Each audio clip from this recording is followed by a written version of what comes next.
Okay, so what I'd like to do now is go over some paperwork, specifically the buyer agency contract. So as you notice, this is the exclusive right to buy. Where can you find this document to begin with? Let's start at the beginning. You can find it in Paperless under the required buyer documents section of the reference tab. You can also find it in DotLoop, either by itself in our documents or as part of the buyer agency template that you can access. To use that, go to the DotLoop video, and there's a Paperless Pipeline video as well. Right now, I want to talk about this paperwork specifically. So the exclusive right to buy, this is the form that we use, okay? So please use this, and let's go through it bit by bit. So notice that the buyer's name will go here, and that's one buyer, two buyers. Who is going to be on the loan? Who's the person or persons who will be purchasing the property? Both of those names, if there are two people, both need to go onto this contract. Notice you're appointing the broker in charge of United Real Estate to be the agent. Okay, that is why in the end we're going to have your broker in charge sign this document and not you, the agent, because technically all clients of the company are clients of the broker in charge. So let's just keep that in mind as we're moving forward. We move through to number 2, purpose. What this does is fill this out as much as you can, but do not stress over every single line. It doesn't have to be perfect. What this does is it proves to your client that you know what they're looking for, okay, first of all. So your client's looking for a residential property, single family home, approximately $150,000 to $200,000 in the Northeast. Okay, so you know what they're looking for, or perhaps they're looking for a patio home. You know, just let them know you understand what they're looking for. This is also useful when you have an investor, because your investor might be dealing with any number of people at the same time. He might have a commercial agent that he's doing some business with, but he wants to work with you on residential properties. So you might be writing this buyer agency paperwork for an investor to do multiple deals with. So perhaps you're going to write this for a year, and you're going to do residential property and general description of investment properties in patio home neighborhoods in the range of $70,000 to $90,000, or I mean, let your client know you know what they're looking for. Okay. This also allows you to work with somebody once, and if they want to change an agent after one sale and they need to do something else and they can go to another agent, this ties you to either the one sale, or maybe you'll have multiple sales if you do this for like a year. So again, this spells out what it is you're trying to do for that client. What is your role in this client's real estate purchase? So okay, please read through these paragraphs. This basically outlines what we are agreeing to do, okay, on this end of things, and that there are also, in Section 4, buyer duties. Okay, they're agreeing to do some things too, one of which is to work only with you on this particular deal. They're not signed up with 3 different agents to look for the same property, the same house to live in, whatever. And that they're going to give you the best information that they can give you about what they want. So we should never be surprised when we present them with options and we go see these options and they say, nope, I really wanted this or this or this. Well, if you had told me you wanted the master only on the main, if you had told me a fence was crucial, we need to be on the same page here so that I can be searching for the right properties for you. So you need to have a good dialogue in order to have a good relationship. So that's all this is discussing. Okay, so now you're going to have your buyer or buyers initialing that, and notice this is where your broker is going to initial. This is not for us to initial as agents. Okay. This is a very important section that sometimes people will breeze past. This is how you get paid, okay? Technically, if somebody wanted to fight, if something happened in the course of the deal and they wanted to fight and nothing here was marked, you could conceivably not get paid. The brokerage could conceivably not get paid. So let's just make sure that we have an understanding of what you want to do. First of all, we don't tend to encourage any retainer fees or service fees.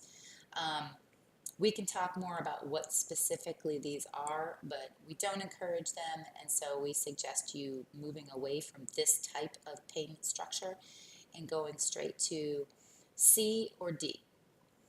C will protect you the most, okay? But C is one where your savvy buyers are going to be reading that and saying, whoa, whoa, I didn't think that as a buyer I would be paying commission. And they're not wrong. The vast majority of the time, the general understanding is that the seller of the property handles the commissions. That's totally fine. What happens is this paragraph covers you, the agent, if your buyer falls in love with a FSBO, for sale by owner, a FSBO who happens to not want to deal with agents. See, what's really tricky here is once you enter into a client relationship with somebody, if they purchase a house, you need to get paid, and that's how that works. And if the seller refuses to pay you, then the buyer is going to have to pay you. So in the most perfect of situations, the buyer has fallen in love with a FSBO and they happen to not want to pay. The seller doesn't want to pay, but the buyer says, it's okay, it's worth it to me, I absolutely want this house. That's neat and all, but how many times is that really going to happen? Really, the buyer is going to be saying, I can't pay you. I've already got to bring a down payment. I have closing costs, or there are these inspections I have to do. It's a lot to put onto the buyer, all that cash all at once, and your buyer is likely not going to be real happy. However, this lets them have a conversation with you and just understand that this is something that can happen when you deal with a for sale by owner, and that if they only pay you part of it, then maybe the buyer would be coming up with the rest. Here's the deal. You can have this paragraph, you can talk about this paragraph. I think it's important to protect yourself in the event they do fall in love with a FSBO, but there are ways to deal with a FSBO, and there are ways to deal with this, because truly, if a FSBO only paid you 2% or 1%, let's say, or whatever, a FSBO agreed to pay you, are you really coming back on that buyer for that extra percentage? Is that really how we're going to leave this transaction so that they can talk about this in the future? I'm just not sure anybody would actually ever, make that happen and do that. So you want to be careful about this paragraph. And there are ways to deal with for sale by owners, because we have a separate form where before you ever show a property, you need to get that address from your buyer and say, I will handle making the arrangements to see the house. You contact the seller of that house. You say, I'm an agent. I have a client who is interested in seeing your home. Great. Okay. Well, let me send over this form for you to sign before we come. I just want to make sure we're clear that I do, that I have a client relationship with these people, and that I'm going to get paid, and I need to know that you're going to pay me. So that way the seller is also acknowledging they will be paying you. There are ways to protect ourselves. So if C is an uncomfortable paragraph and your buyer really pushes back on that, D is totally fine. D says the same thing that C says, which is we will always attempt to get the commission out of the seller, out of the deal. That's what it means. Out of the deal means from the seller. So D simply says that's how we're getting paid.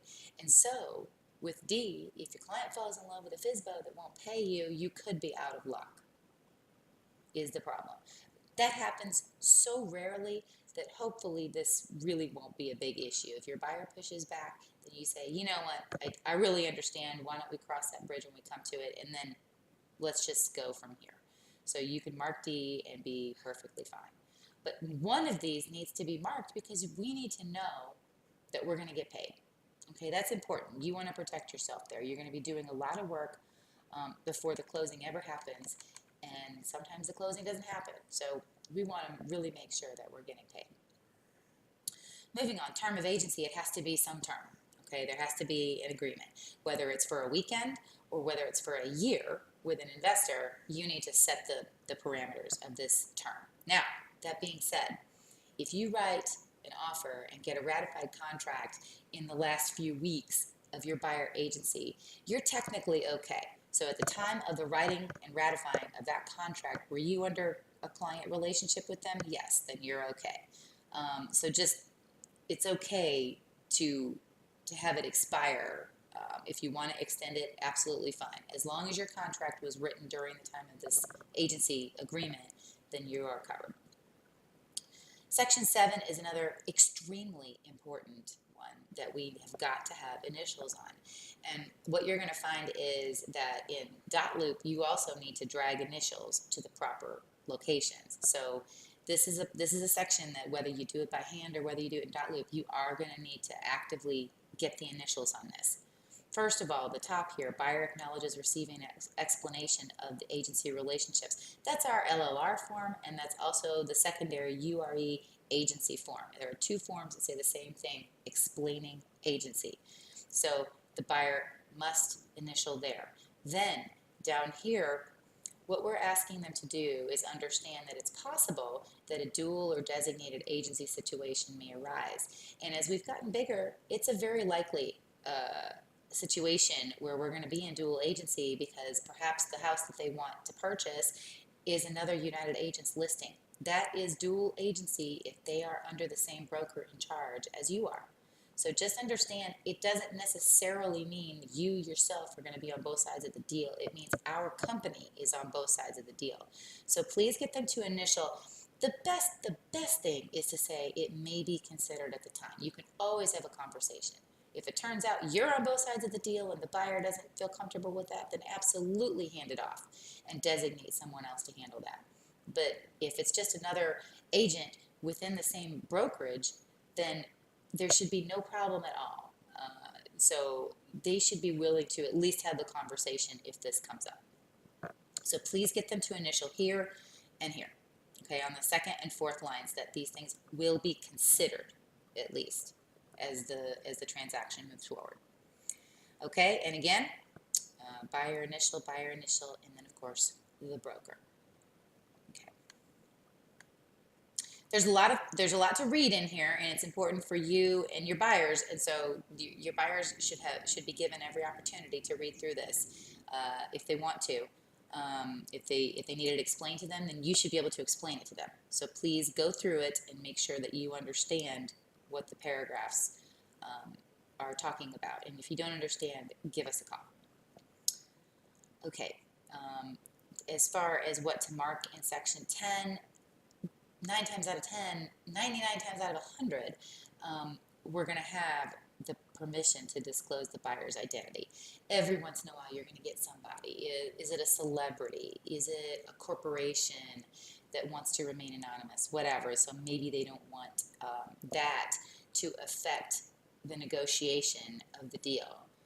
But for the vast majority of the time, the buyer is going to say, sure, it's just me. So please mark that on there. Okay. Another set of paragraphs that are relatively straightforward, so please read through those and understand initial, broker initial. Okay, contingencies for buyers are far and few between. So an example of one might be the buyer is getting something in a will, and probate hasn't finished yet. They don't quite have the money. So you could start looking, but if it's going to be 6 or 8 months down the road, there's really no point in looking at anything right now if that's what they need in order to buy. But just saying that that's a potential contingency. There aren't a whole lot of things that would pop up as contingencies on here. Them needing to sell a house in order to buy a house, that's not a contingency. That's a whole other thing and does not need to be noted on the buyer agency. Okay, and here we are at the end of it. So buyer signature, time, date, and please get their information.